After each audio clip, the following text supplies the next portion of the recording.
Welcome back to PCOS Unfiltered. Nourish, Heal, Thrive. The show where we cut through the noise and talk about what really works when it comes to healing from the inside out. I'm your host, Lindsay, nurse, health coach, and mindful eating advocate. And today's episode is going to open your eyes to a massively overlooked piece of the PCOS puzzle, your gut. We're talking all things SIBO and SIFO, that's small intestinal bacterial and fungal overgrowth, and how they may be fueling your hormone imbalance, inflammation, and stubborn symptoms like bloating, fatigue, cravings, or even cycle irregularity. Joining me today is Courtney Cowie, a brilliant functional nutrition practitioner who specializes in uncovering root causes and healing the gut from the inside out. We'll unpack what SIBO and SIFO actually are, how they relate to PCOS and insulin resistance, and what steps you can take to support your gut and your hormones for real lasting change. So if you've ever thought, why do I feel like a hot bloated mess no matter what I eat? Girl, this episode is for you. But before I go any further, I have something powerful to share with you. This October, I'm hosting a virtual event called Unwritten, Healing Beyond the Diagnosis. And if you're ready to finally go deeper than symptom management, this is for you. You'll hear real stories of healing from women who've been where you are, including Courtney, and learn practical tools that actually work, mind, body, and beyond. Tap the link in the show notes to grab your spot for the last 2 sessions. You don't have to settle for managing it. It's time to rewrite the story your doctor never told you was possible. As a reminder, the content shared on PCOS Unfiltered is for informational and educational purposes only. The views and opinions expressed by the host and guests are not intended to serve as medical advice. Always consult with a qualified healthcare professional before making any changes to your diet, exercise, or treatment plan. The information shared is based on personal experience and expert interviews and is not a substitute for professional medical guidance. Okay, now let's dive in. Hello. Welcome to Courtney. Thank you for joining us.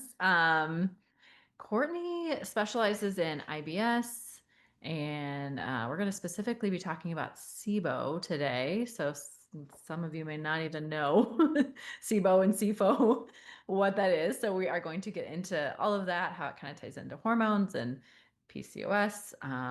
But Courtney, you are one of our speakers for the event coming up that starts, it started October 9th, and then, we had the 16th and the 23rd. So you're speaking on the 16th. And there's a reason you're speaking, because you've had your own, personal healing journey, healing story, and now you're helping others do the same. So go ahead and share, a little bit about why you do what you do and what you do.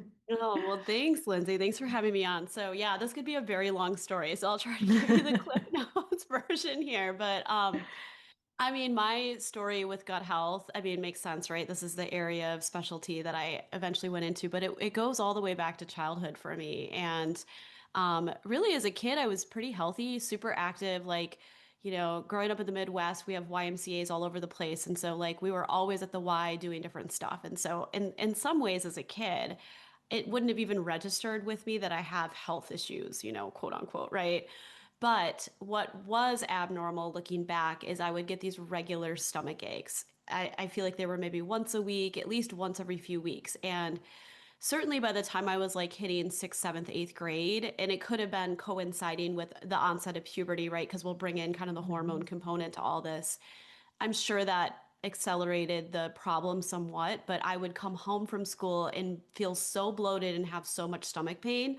I'd have to lay down on like the couch with a pillow under my stomach. And that pressure was what actually gave me the relief. And it would sometimes take like 20, 30 minutes. And usually as a kid, that would do it. And then I'd get up and I'd be okay. So it was weird. Like it wasn't like I would always go to the bathroom. At least I don't remember that. But I would have this chronic pain issues. And I feel like my parents just wrote that off as some weird idiosyncrasy that was specific to me, right? So, I didn't grow up in a household where functional medicine or holistic health approaches were like Yeah. very well known or understood. And so if there were major issues, we would go to the doctor.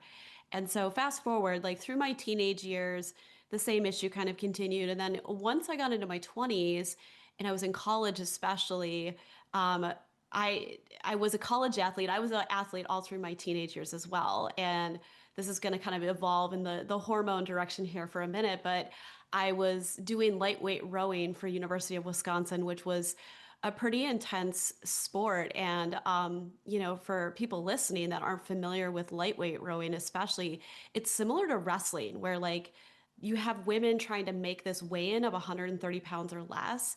And often they're like right on the edge. They'd be really tall Mm. and lean and like naturally weigh 134, 135, or just really muscular. And so I noticed as I got into that sport, there was very much this culture of like, well, we'd exercise hard, but then going into the weigh-ins and the competitions, they would really calorie cut, like really calorie restrict, right? And with women, then as you probably know, Lindsay, from your days as a trainer and being in fitness and stuff, mood dysregulation. Oh man, it's just terrible, right? Like all the Yeah. things that come with it. So, and bad on the body. Like, and I don't think at that age any of us really thought that through because it's all about the sport and all about performance. But being in Mm. that culture, I certainly feel like that played a role in me, myself, developing more of a tendency towards under eating, over exercising for a period of time, right? So I wasn't having severe GI dysfunction at this point, but I remember like I think it was my second year I did lightweight rowing. I lost like 15 pounds, which is a lot for me because I'm like just barely 5'3". At the time, I probably healthy weight was like 118, 120. And I think at my Wow. bottom, I was like 103, 104, right? So it was a Oh, lot for wow. just like Yeah. the size I was at. And even small compared to like my teammates who are weighing in closer to 130. But that culture, right, was just really really challenging. And so, not surprisingly, I ended up dropping my cycle, right, because of the overtraining, the undereating, the extreme weight loss.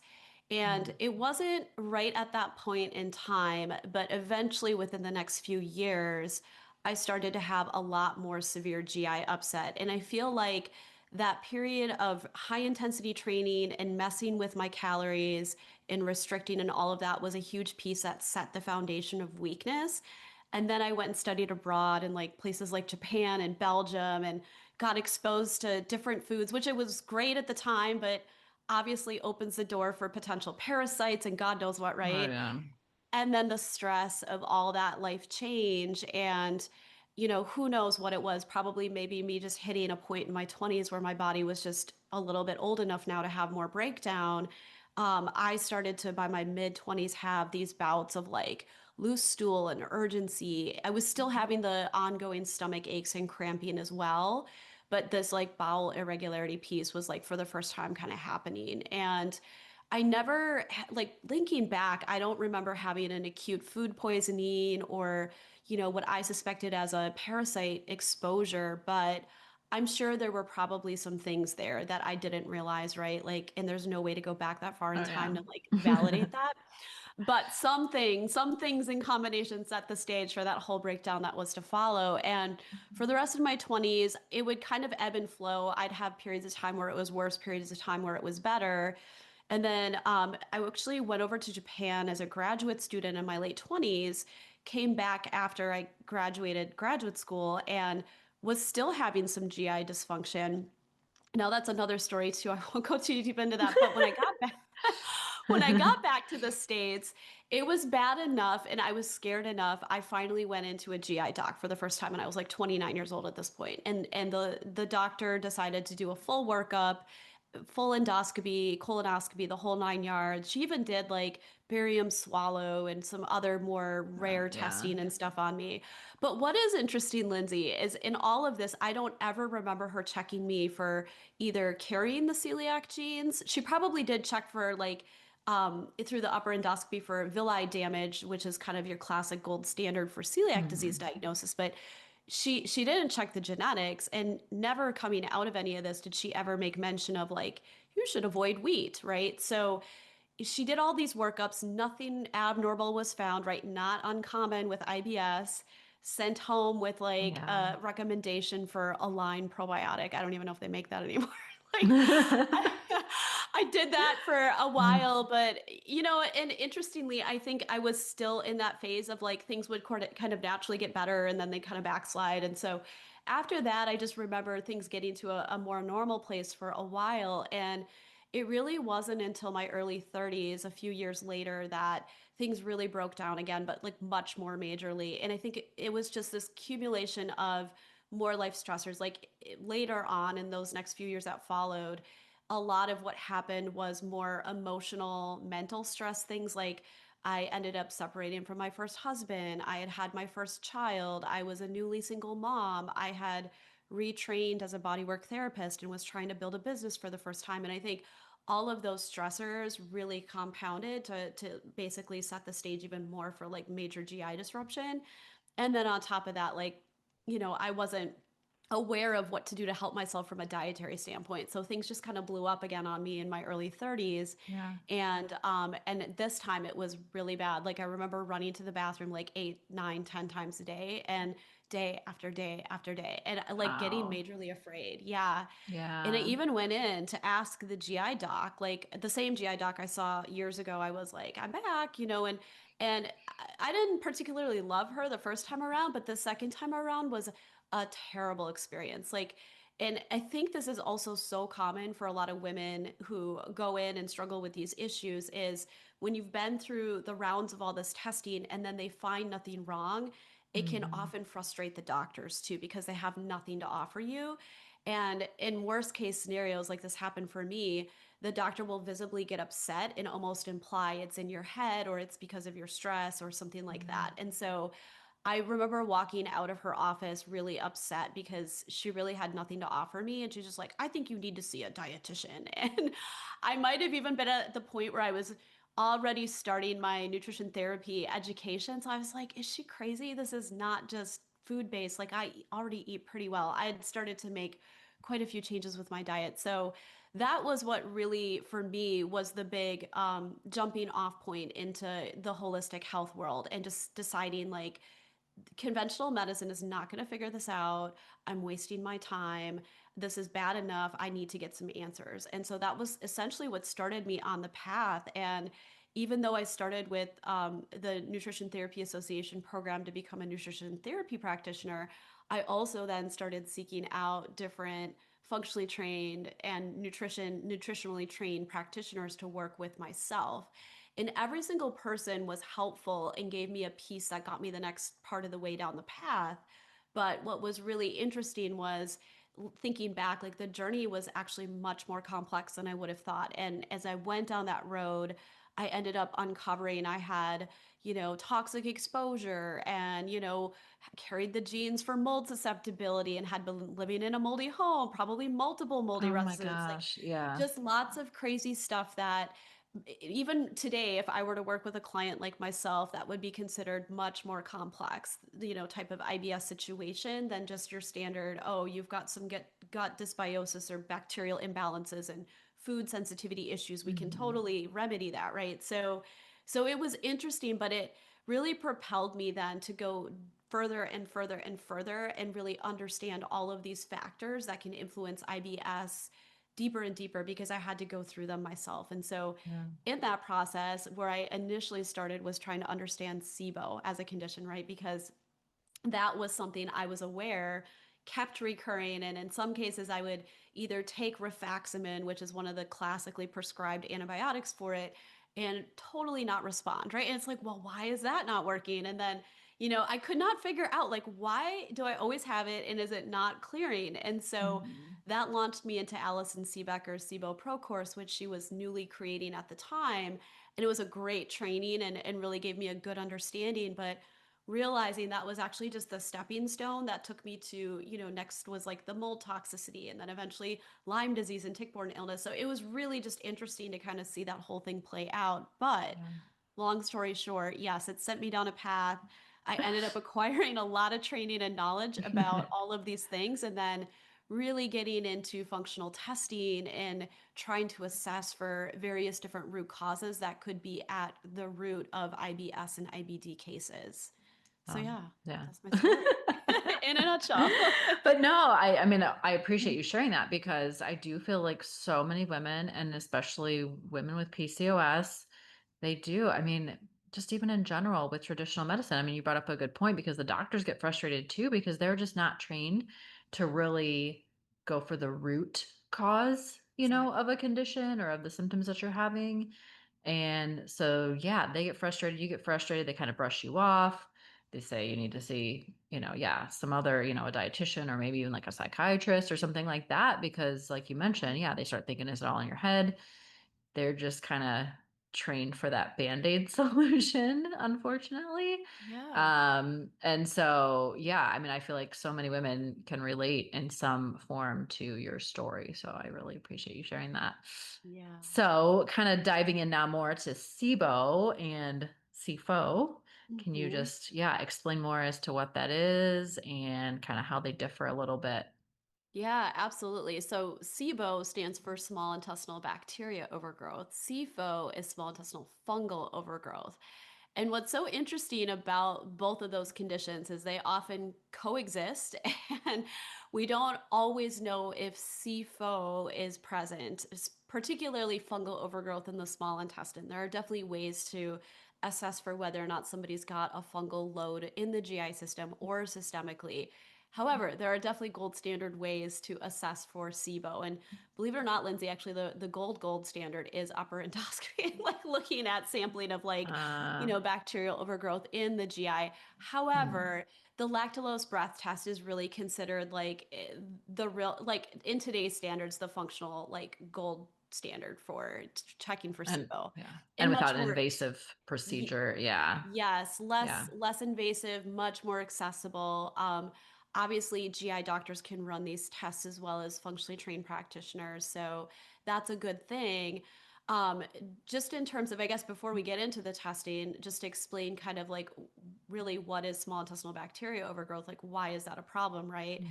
So it's generally thought that we should have few to no bacteria colonizing the small intestine. It's supposed to be more a sterile area of our digestive tract because it's the organ of the digestive system that's responsible for nutrient uptake and absorption. And so if you think about it, the body's designed to have these little, they're called villi. I describe them like hair-like projections that stick Yeah. off the small intestine. They grab the food particles. Mhm. Imagine if you've got a bunch of bacteria hanging out in there having a party and like crowding out that space.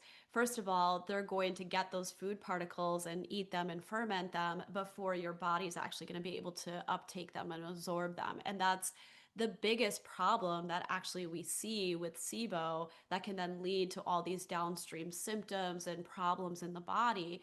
So, in a normal, healthy GI, we definitely want to see bacteria in the colon. And then that in and of itself is a whole nother, topic we could go into. But there's there's definitely a balance there too, right? Like, it's kind of like a neighborhood. You're never going to have entirely good people or good bugs in there, but Mhm. generally you want to see a balance of more so the good players and the good guys in the right amounts, and that can help to kind of hold the not so good guys in check. So with SIBO, what's thought is that these bacteria actually can overpopulate in the small intestine for a number of reasons. They can either migrate up from the large intestine.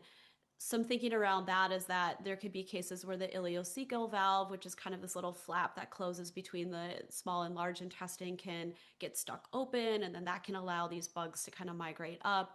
I think a lot of it actually is more so the environment itself becomes very conducive for bacteria to want to go up there. And whether the ileocecal valve is open or not, I think it's a little bit less relevant. I think that bugs can move easily in the GI system, so if they sense and determine the small intestine is hospitable for them to thrive and grow, and there's a lot of Mhm. undigested food in there, why wouldn't they go up there, right? Yeah.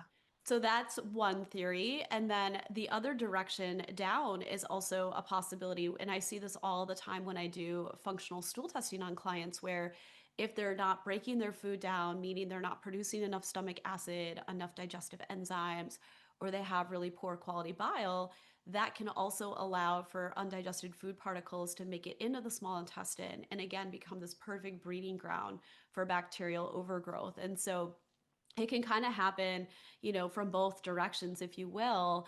And then the other, big thing that's really been researched and found to be relational to SIBO is um, this this mechanism in the small intestine called the migrating motor complex, which is essentially this peristaltic wave-like action that your body naturally does between meals. Mhm. It actually kicks in every 90 minutes, assuming you're fasting, and it's meant to be kind of a natural housekeeping action that sweeps debris through the small intestine and keeps things moving through like it should. And that migrating motor complex, or MMC as it's called, can get damaged, particularly in cases of like food poisoning. So if you've had exposures to certain foodborne bad bacteria, right, that can then take over and create issues. It can cause the immune system to, I think what it's sort of looked at as like a quasi autoimmune type thing, where the immune system has to go in and gets very activated and tries to deal with this problem. But in doing that, it's kind of like the friendly fire where the MMC gets damaged, and now we've got this inhibition of that MMC to work properly. And without that working and kind of doing that housekeeping wave cleansing action, that can allow again the small intestine to become kind of like this stagnant area for bacteria to breed and ferment. And so those are probably like the top three most common potential underlying reasons that lead to SIBO. So yeah. Yeah, yeah. So what are some symptoms, or what could somebody possibly be seeing or experiencing if they're dealing with that? Yeah. So bloating is probably the most common one. Altered bowel movements, whether that's constipation or diarrhea, right? Um, and along with the bloating, I would say cramping could be a symptom as well. And then fatigue tends to be a pretty common one amongst the whole population. As you know, like so many people with just chronic inflammatory disorders Yeah. have fatigue as like their Yeah. one of their main complaints. But this is the crazy thing, Lindsay. Like it's thought that up to 80% of all people struggling with autoimmune disease in general, and this could be things like rheumatoid arthritis, multiple sclerosis, like non gut specific conditions, actually have SIBO underlying them, even though they might have minimal to no GI symptomology. So that's the crazy part about this, is that it's much more common than you would think. And even if you don't have ongoing GI symptoms to make you think something's wrong there, you could still have it as a part of your overall chronic inflammatory issue you're struggling with. Yeah, yeah, for sure. That's where, yeah, I mean, I myself, that was when I started learning about the gut with Yeah. my own journey, and how that, yeah, played a role in what I was experiencing. Um, so I mean, you kind of touched on it just a very little bit there, but how is this connected to hormonal balance? And Yeah. this specifically maybe women with PCOS, or just, women with hormones in Yeah. general. Yeah, absolutely. So, a couple things come to mind. I mean, first would be just the malabsorption and Mhm. just vitamin mineral deficiencies that can come with SIBO, right? Either because the small intestine can absorb properly because of all of this bacterial overgrowth, or secondary to things like low stomach acid and low pancreatic enzyme output, which will also impact and make it less likely for the body to cleave minerals and absorb vitamins properly. So without having those building blocks or vitamins actually help to support a lot of enzymatic processes in the body. Yeah. So that can really drive whether it's hormone irregularities or insulin resistance issues, metabolic dysregulation, because it's like you're eating food, but you're not able to capture 100% of the nutrition from that. So over time, ironically, the brain will almost start to sense it's like the body is getting malnourished over and over again Mhm. because there isn't this like, good uptake of nutrition from the food. And this is what can start to set the stage then for body wide breakdown, because there just isn't enough like good nutrition coming through the GI. So Yeah. that's one thing I think of. And then the other thing that is just interesting, I think, with both hormones and SIBO is, and you probably see this in your practice as well, like a lot of women, especially of the era that went through like Weight Watchers and Jenny Craig and those Oh low my fat gosh. eras, Yes. they really struggle with like Mm. liver gallbladder health issues because Mm. low fat diets set the stage for bile quality issues, right? And if you think about it, the liver produces this digestive fluid called bile, which is stored in the gallbladder if you have one, And it's very much needed to help break down fats into fatty acids. It's like kind of cleaves these fats into fatty acids, like your dishwashing detergent, breaks down grease on dishes. And the fatty acids are exactly what are needed for hormones, right? For building Yeah. hormones of all types. And so, I've seen time and time again where women with bile quality issues almost always have some sort of hormone imbalance secondary to that, whether it's low sex hormones or if there's metabolic dysregulation, they might have like low testosterone and low estrogen, but they're or low testosterone, low progesterone, but then they're like estrogen is good or even dominant, right? Because of the whole insulin resistance, Yeah. estrogen dominance thing. But the interesting thing is that bile quality can also play a role in SIBO too. So if somebody's got low bile production or really crappy bile that isn't being released properly to help digest that fat, that rancidified undigested fat can then also set the stage for SIBO to happen in the small intestine too. So it can sometimes kind of just come hand in hand with the hormone disruption as this like deeper secondary problem to like bile quality issues. And so Yeah. that's very interesting. And I think sometimes women don't realize that there is a very strong gut component that can explain, what's going on with them hormonally. Yeah. Yeah. I mean, one thing I talk about, whether it's my program, I mean, I've talked about it, I feel like on the podcast, I think, is that we in general as a society, I think are a lot of times overfed and undernourished. And Yes. that's playing into, so many of these things. Yep. And that's, I feel like too, we've talked about it with some of the overlap with some of these conditions, and that type of thing too. It definitely affects, yeah, all of that. And so we know inflammation is a huge part of PCOS, and yeah, how does SIBO and SIFO contribute to that as well? Yeah. So, I mean, again, if you think about just what is SIBO or SIFO at its root, it is an inflammatory condition, right? Like, and I feel like there's just a lot of chicken and egg to this whole situation, right? Just as it is in Yeah. PCOS or IBS, it's Yeah. like there's something not working right in the body, especially in the gut as a whole environment that's conducive towards allowing the SIBO overgrowth. So Hmm. it can be kind of hard sometimes trying to piecemeal like what were the specific things that led to this problem. Sometimes you can get those clues and you can work backwards and try to remedy those things, but sometimes it's just the entire like milieu of the body too, and that could even go back to like how is this person's lifestyle, are they getting enough sleep? Obviously diet is a big piece of it too, but even things like did they deal with traumatic episodes or issues in childhood? Is there like a lot of negative thought patterns? Those aren't necessarily things we can directly go in and work on necessarily as like health coaches, Yeah. but being able to at least assess for and get a sense around those things and be able to kind of offer that back to the client as like a what do you think, and this could be a piece for you, I think is still huge, because sometimes what we're trying to do is actually just support that person holistically to get their entire body working in a way that's just more conducive of health and like of life and energy movement, right? And in a very general way. But I think with SIBO being there in the gut, it certainly is going to make it much harder to achieve hormonal balance if you've got all of this bacteria overgrowing that's stealing nutrients, causing the immune system to dysregulate, which almost always happens. Yeah. Certainly can drive things like leaky gut, which you've probably spoken about, I'm sure, on your podcast, Lindsay, right? Where once you've got leaky gut, you've got stuff leaking out of the gut, whether that's food Hmm. particles or bacterial toxins, and that can start to provoke the immune system all over the body and then lead to hormonal imbalances or, even endocrine autoimmune diseases, whatnot, just depending on what the person's genetic potential is, the other things impacting their health. So yeah, I definitely think there's a huge like overlap. Just once you have one chronic inflammatory issue, it makes it It so can. easy for these other things to take up residence as well, right? Yeah. Yeah. I feel like we've talked about it. You've mentioned it a few times. I want to see, what would you say is the root, like the actual root cause? Because Oh, of based on, SIBO?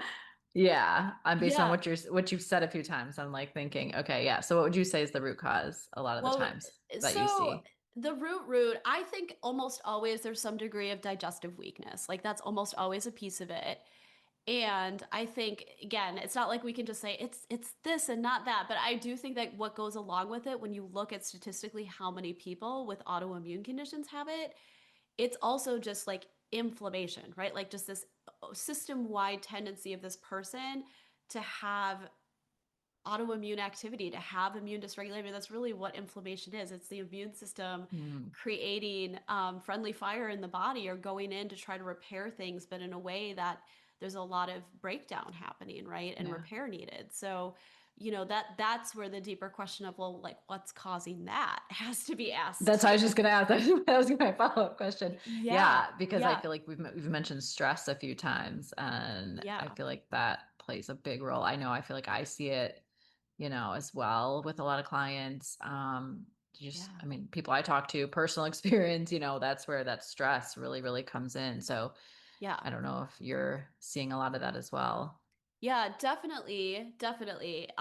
So it's interesting because with the stress component, I actually feel, and this is kind of even just things I've discovered through my own journey of trying to get to the root of, okay, what might it be? I've optimized my sleep. I've done all these things, right? Because you can kind of, as a health coach, give clients like some guidelines and frameworks to work Hmm. from it. You're always going to get those people that swear up and down they're doing everything, right? Like drink, Yes, they're sleeping 8 hours a night, they're doing exactly. the wind down routine at bed and Yeah. stuff, and they're still struggling. And so I actually really have come to appreciate, especially in the last few years, as I've gone down the rabbit hole and myself just engaged with different tools for working on, say, childhood trauma issues or Oh my gosh. Yeah. mindset issues, that type of thing. Yeah.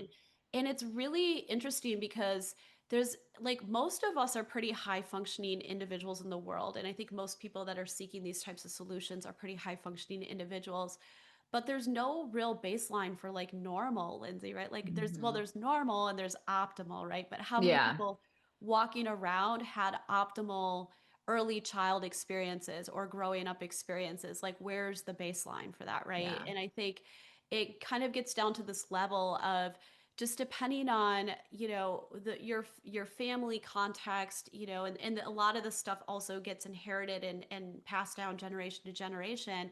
If there was any hardship, even generations back, that created distorted or negative or not health serving or Hmm. love oriented thinking. I don't know how to say this in another way. Like thinking Yeah. that can create dysfunction at the level of mind, sooner or later that is going to show up physically in the body, right? And Yeah. then that's where every unique person's sort of genetic blueprint can get activated maladaptively based on some of these psychological, emotional stressors. And that's pretty deep work potentially for people to do. And I think what motivates a person to go there really comes down to how fast and how easily they're getting results working from just supporting the physical body. And for some people, it's a lot easier to do that, right? But I would argue that for most people, sooner or later, they do have to do some work on the emotional psyche piece Mhm. of things too, to actually maintain good health results, because you can't really separate out the two. So I think, like, mentioning that in the context of stress could be helpful, because I think a lot of us feel like we've got kind of quote unquote stress as this nebulous cloud hanging around us, and we do, but so much of it is also just coming from our own inner perception of life and what we should and shouldn't be Yeah. doing, and these conversations we're having with ourselves all the time as well, right? Yeah, yeah, yeah. I do. I talk about that, a little bit in my program. Somebody introduced me to. I've actually done a podcast with him, to German New Medicine. Yes, that's an amazing And framework. yes, Yes. yes. And so, I mean, you can go really deep with that, of course, too, which I'm not the Yeah. expert. That's why I talked to him about it. But he's also big on, subconscious beliefs and healing and traumas, past traumas. He's actually a hypnotherapist. And I've done a few rapid transformation therapy sessions with him. Yeah. And definitely recommend for anybody that's still, on a healing journey, because like you said, there is definitely that tie.